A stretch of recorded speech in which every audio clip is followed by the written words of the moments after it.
Hi everybody, we're going to try something new with Thunder American History. I'm going to try and flip some of my classes. The idea being that rather than standing in front of you and drawing on and on and on, we're going to put some of my lectures, some of my storytelling on video. And then you will have the time at home to pause it, repeat, watch it over again, because honestly, who wouldn't want to watch me tell history stories over again? But that's to your advantage, because if you don't understand something, you can see it all over again, or you can slow it down. I'm really good in the slow motion, okay? The idea being that some of the stuff I do in class is now going to be done outside of class. And homework that you used to take home will now be done in class so that I can help you, that we can work on some inquiry activities together. So, we're going to try first with the causes of the American Revolution. Let's go. The first cause of the American Revolution is the fact that the British had had a hands-off approach to colonization. They had left the American colonies pretty much alone. They were allowed to select their own legislatures, rule themselves really when it came to domestic affairs. They simply wanted the good stuff out of North America. The lumber, the tobacco, anything else they could get their hands on. Ladies, they really wanted that indigo because blue was awesome. But that's what they wanted, so they left the colonies alone.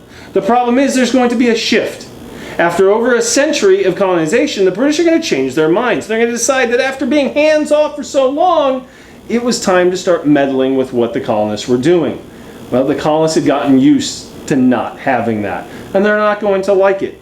They are especially upset the fact that they were not allowed to vote in British elections. What does that mean? They're not getting to choose the very people who are now going to be hands-on in their business.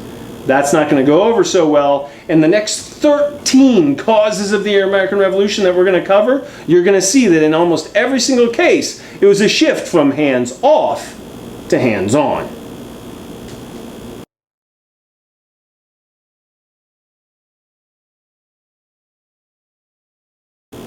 The second cause to the American Revolution is something we've already talked about in class. There had been a 7-year war referred to as the British as the French and Indian War. It had doubled the debt that Great Britain had in its treasury, or didn't have in its treasury. Most colonists didn't believe that. They actually thought that the king was uber wealthy. In truth, he was over $100 million in debt before he started sending redcoats to fight the French and the Indians. With the French and Indian War, his debt was now doubled, and people were starting to ask for their money. The British, unsure what to do, decided they had an obvious solution. They had sent all those redcoats to protect the American colonists. Therefore, the American colonists should help pay for it. The American colonists, however, are not going to be very happy about that because that means taxes. The Americans were not used to being taxed. Hands off. The British had left them alone. In fact, an American was taxed at 1/20th the rate of most British citizens. Now, to you and me, it doesn't seem necessarily unreasonable that that would go up a little bit from 1/20th if you wanted the same protection as any other British citizen. But the fact of the matter is, if we go back to cause number one, the British had been hands-off for so long that the Americans disagreed with any idea that approached a hands-on meddling by the British. They're not going to like it, and they're not going to agree with the plan to get rid of the French and Indian War debt. The third cause of the American Revolution is also something that we talked about in class, and it was a way the British had come up with to avoid getting further debt. They recognized that sending so many soldiers over to North America was costing them millions of dollars. And why were they having to send soldiers? To defend Americans. So the British came up with a very, wise idea. It was called the Proclamation of 1763. The problem is the line they drew was not a line that American colonists agreed with. They themselves had also fought in the French and Indian War, and they saw all the land out to the west and said, we want to move there. Our blood was spilled so that we could move there. And the British are saying, no. This is upsetting. The colonists want to move west. And so what you have then is a lot of conflict going on between British soldiers that are there and Americans who are starting to move into the Appalachian Mountain areas. That conflict is not going to end well.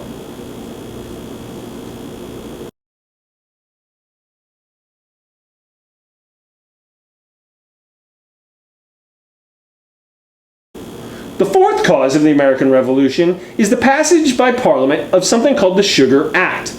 The British were very tired of Americans smuggling molasses into North America. They felt that they were losing credibility along with money.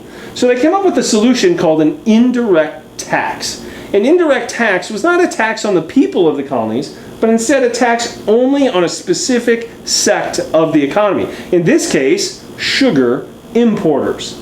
The idea was they would eliminate the actual tax for citizens, so the cost of sugar would actually go down. Americans don't like that, however. They recognize the fact that this is a shift from hands-off to hands-on. And the importers, they were not going to have it as either, because instead of just taking the loss or the hit themselves, when there's an indirect tax, well, they're going to pass that on. If I'm a sugar importer and I lose 5 cents, how do I get that back? I add it on to the cost of my sugar. So suddenly now colonists on a tax that was supposed to lower the cost of sugar are actually going to be paying more. It's also going to cause problems because you have lots of smugglers, and the British, as part of this Sugar Act, are actually going to start enforcing their anti-smuggling. And they're going to start essentially pulling over ships and going through them without permission. This is going to be a problem, and the colonists are not going to like it.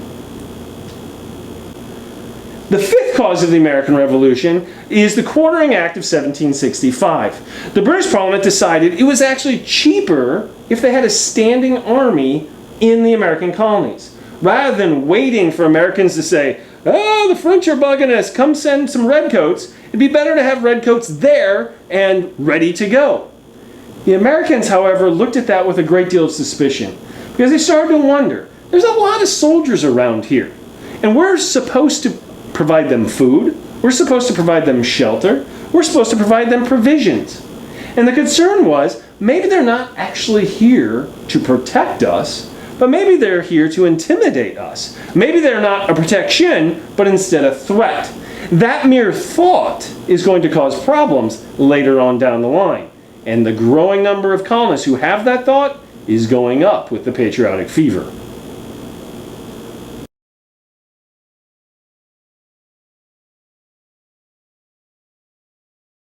The next cause of the American Revolution is something called the Stamp Act of 1765. The Stamp Act was not a tax on every single colonist. Instead, it was a tax on a commodity. What it was you had to have a stamp a stamp on any published or printed good. Now, of course, in order to get that stamp, you would have to pay a tax. So a deck of cards, a lawyer's brief, a newspaper, a postcard, anything that was printed was going to have a stamp on it. Well, Americans are not going to be very happy about that. What's interesting, though, is that this Stamp Act actually existed in Great Britain. Again, British citizens were paying this tax themselves. That doesn't make a difference. We have to go back to the first cause. The British had a hands-off approach. This Stamp Act was now a hands-on approach, and American colonists are starting to get tired of it. In fact, we're going to start with the Stamp Act seeing a rise in people harassing stamp collectors. What I mean by that is anyone who collected a tax on behalf of the British government was starting to be harassed. We saw homes being burned. We were seeing people being tarred and feathered. They wanted to make it very clear that if you were someone that was collecting this tax on behalf of the British government, you were not welcome around here, because they didn't want to pay it. This is the first time we also start to hear of a group called the Sons of Liberty. And the Sons of Liberty, their sole purpose was to start organizing the colonies. It was a group of men who said, you know what? This hands-off to hands-on thing is not acceptable. And they were starting to organize and spread around the different colonies any information that showed that the British were being hands-on. And they were kind of judging to see who else was agreeing with them. And they were starting to see their numbers rise. It is also with the Stamp Act that we hear the phrase, taxation without representation. Some of the Sons of Liberty put this out there as an idea as to why the Stamp Act is unfair. We are being taxed by people that we didn't get to choose. In truth, that's not really an argument that they wanted out there. It's a good soundbite, but if the British had simply said, okay, we'll give you one member of Parliament, I don't think that would have made the Sons of Liberty happy. Instead, it was just a nice way of saying, look, We are being meddled with, and we have no choice in who those people are. It's successful. The Sons of Liberty pull it off, because a year later, British Parliament decides they're tired of their people being harassed, and they're going to look for a different idea. They actually repeal the Stamp Act in 1766. Our last cause for this particular session is the Townshend Acts. The Townshend Acts are named after a brand new prime minister named Charles Townshend. Townshend believed that the Americans were kind of silly. He felt that they were not as smart, and he felt an indirect tax would still work. He felt that the Americans would not notice it. And so he convinces Parliament to pass an indirect tax on anything that is imported into the country. By this time, Americans, because of the Sons of Liberty, are so aware of anything that had shifted from hands off to hands on that the Americans are waiting for taxes like this. And they are going to react. A boycott begins. They begin boycotting anything that is coming from Great Britain into the colonies. The reason they would do something like that, they wanted the people on the other end to start to get upset as well. And that's exactly what happens. You have London merchants who are trying to sell their furniture, their hats, their coats, their canes back to the Americans, and they're not able to do so. This is because of the Sons of Liberty. They had organized the people. Not everyone. We're still talking about a small percentage of American colonists, but the patriotic fever is growing. It is getting more and more tense in the country. Colonists are getting angry, and the British Parliament is getting impatient.